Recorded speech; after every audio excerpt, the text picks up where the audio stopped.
Hello friends, welcome है आप सभी का सीआर क्लासेस में।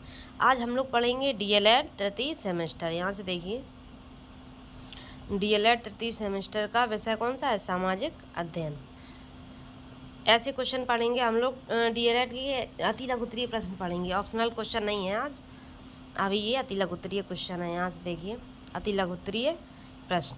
पहला क्वेश्चन देखिए ध्यान से कि अकबर ने किस धर्म की स्थापना की? तो अकबर ने दीन इलाही धर्म की स्थापना की। अब नेक्स्ट क्वेश्चन देखते हैं। स्थायी बंदोबस्त के दो लाभ लिखिए। तो स्थायी बंदोबस्त के दो लाभ क्या हैं?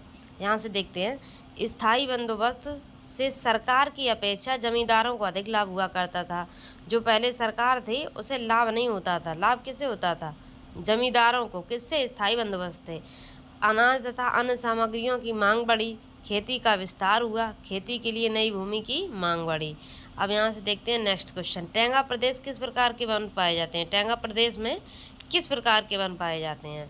तो यहाँ से देखते हैं, टेंगा प्रदेश में संकुल वन पाए जाते हैं। जब क्वेश्चन आए टेंगा प्रदेश में किस प्रकार के वन पाए जाते हैं, तो टेंगा प्रदेश में संकुल वन पाए जाते हैं, जिन्हें साइबेरियन में टेंगा कहते हैं। साइबेरियन में क्या कहते हैं? टेंगा। टेंगा प्रदेश में संकुल वन पाए जाते हैं, जिन्हें साइबेरियन में टेंगा कहते हैं। Next question. सहारा मरुस्थल किस महाद्वीप में स्थित है? तो सहारा मरुस्थल उत्तरी अमेरिका में स्थित है। महाद्वीप कितने हैं? 7, और महासागर 5। 7 महाद्वीप हैं और 5 महासागर हैं। तो सहारा मरुस्थल किस महाद्वीप में है? तो सहारा मरुस्थल है उत्तरी अमेरिका में। Next question. वन संरक्षण क्या है? तो वन संरक्षण, तो वन संरक्षण का अर्थ है वनों के अंधायुक्त कटाव को, जो अंधाधुंध कटाव हो रहे हैं, वनों के कटाव को रोककर उनकी रक्षा करना। वनों के संरक्षण तथा विकास के लिए सरकार ने अनेक कदम उठाए हैं, उसी को वन संरक्षण कहते हैं। Next question. वन से प्राप्त होने वाले दो अप्रत्यक्ष लाभ लिखिए। तो वन वायुमंडल में कार्बन डाइऑक्साइड की सांद्रता को नहीं बढ़ाते हैं। वन वायुमंडल में कार्बन डाइऑक्साइड की सांद्रता को नहीं बढ़ाते हैं, वरन ऑक्सीजन को बढ़ाते हैं। Next question. वन बादलों को अपनी ओर आकर्षित करके जल वृद्धि में सहायक होते हैं। यहाँ से देखिए, यही क्वेश्चन के दो ऑप्शन है। पहला देखिए, वन से प्राप्त होने वाले दो अप्रत्यक्ष लाभ लिखिए। ऐसे लाभ लिखिए जो हमें दिखाई नहीं देते। तो वन वायुमंडल में कार्बन डाइऑक्साइड सांद्रता को नहीं बढ़ाते हैं, पहला। दूसरा ये है, वन बादलों को अपनी ओर आकर्षित करके जल वृद्धि में सहायक होते हैं। नेक्स्ट क्वेश्चन देखिए कि संसद के कितने अंग होते हैं? तो संसद के 3 अंग होते हैं, लोकसभा, राज्यसभा तथा राष्ट्रपति। संसद के कितने अंग होते हैं? 3, लोकसभा, राज्यसभा तथा राष्ट्रपति। नेक्स्ट क्वेश्चन देखिए, भारत की तीनों सेनाओं का प्रधान कौन होता है? भारत की तीनों सेनाओं का प्रधान होता है राष्ट्रपति।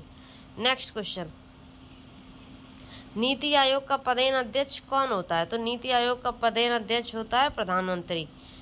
नेक्स्ट क्वेश्चन देखिए, लोक अदालत किसे कहते हैं?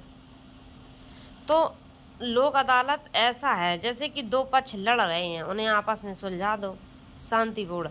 लोक अदालत में शांतिपूर्ण ढंग से दो पक्षों के मध्य समझौता कराकर विवादों का हल किया जाता है, इसे ही लोक अदालत कहते हैं। कोई दो लोग लड़ रहे हैं, उन्हें शांतिपूर्वक समझाओ, बुझाओ, आराम से तुम्हारी बात समझे, दोनों पक्षों का समझौता कराकर विवादों का हल किया जाता है, यही लोक अदालत है। नेक्स्ट क्वेश्चन यहाँ से देखिए कि जनहित याचिका क्या है? जनहित याचिका भारतीय कानून में सार्वभौमिक हित की रक्षा के लिए मुकदमे का प्रावधान है।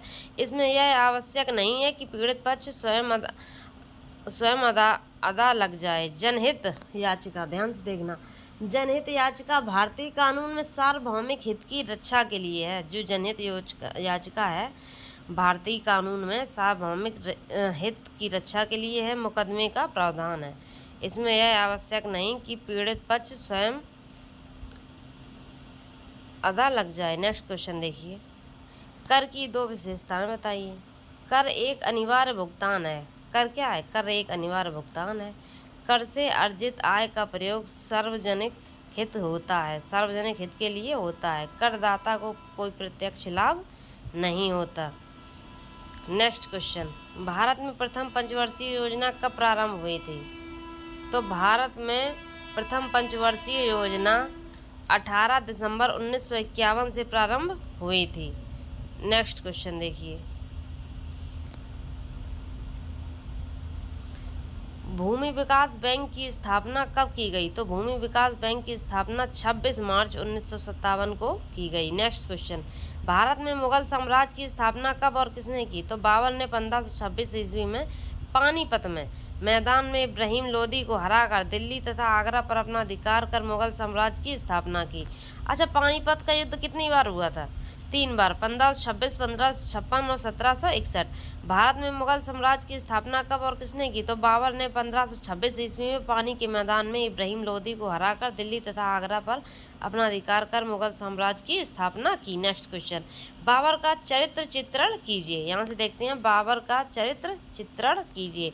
तो बाबर को कलम तथा तलवार दोनों का सिपाही कहा जाता था। ये कहा जाता है कि कलम का सिपाही किसे कहा जाता है? तो वो है बाबर। या कलम तथा तलवार दोनों का सिपाही कौन है? बाबर।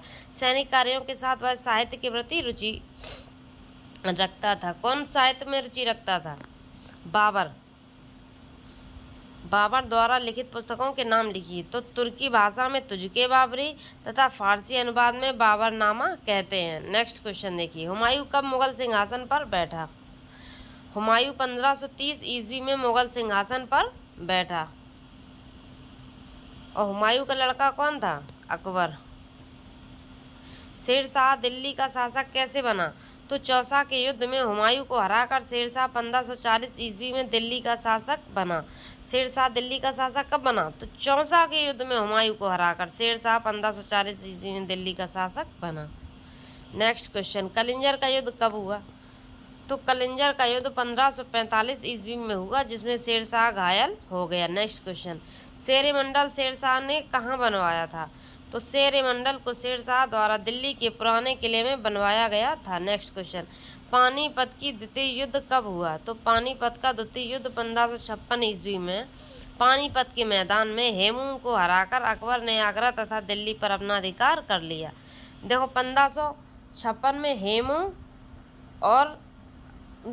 हेमू को हराकर अकबर ने आगरा तथा दिल्ली पर अधिकार किया। तो यानी कि 1526 में हेमू और अकबर के बीच हुआ था। ये पानीपत का द्वितीय युद्ध था जो हेमू और अकबर के बीच हुआ था 1526 में। और पहला पानीपत का युद्ध कब हुआ था? 1526 में। और दूसरा पानीपत का युद्ध 1556 में। जो दूसरा पानीपत का युद्ध 1526 में है वो किसके किसके बीच हुआ? वो हेमू और अकबर के बीच हुआ। कहाँ पर हुआ? दिल्ली में। अकबर ने साम्राज्य विस्तार हेतु क्या नीति अपनाई? तो अकबर ने साम्राज्य विस्तार हेतु सीधे संघर्ष करने, वैवाहिक संबंध स्थापित करने।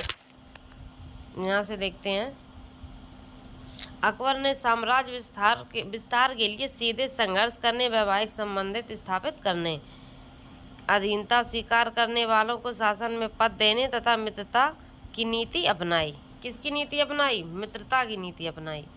नेक्स्ट क्वेश्चन, चंदेरी का युद्ध कब और किसके मध्य हुआ? तो चंदेरी का युद्ध 29 जनवरी 1528 ईस्वी में बाबर और मेदिनी राय के मध्य हुआ। चंदेरी का युद्ध कब हुआ? 1528 ईस्वी में बाबर और मेदिनी राय के मध्य हुआ। इस युद्ध में बाबर की जीत हुई। चंदेरी के युद्ध में कौन जीता? बाबर। बाबर की पुत्री का नाम क्या था? तो बाबर की पुत्री का नाम था गुलबदन बेगम। नेक्स्ट क्वेश्चन, नेक्स्ट क्या है, इतने ही क्वेश्चन हैं।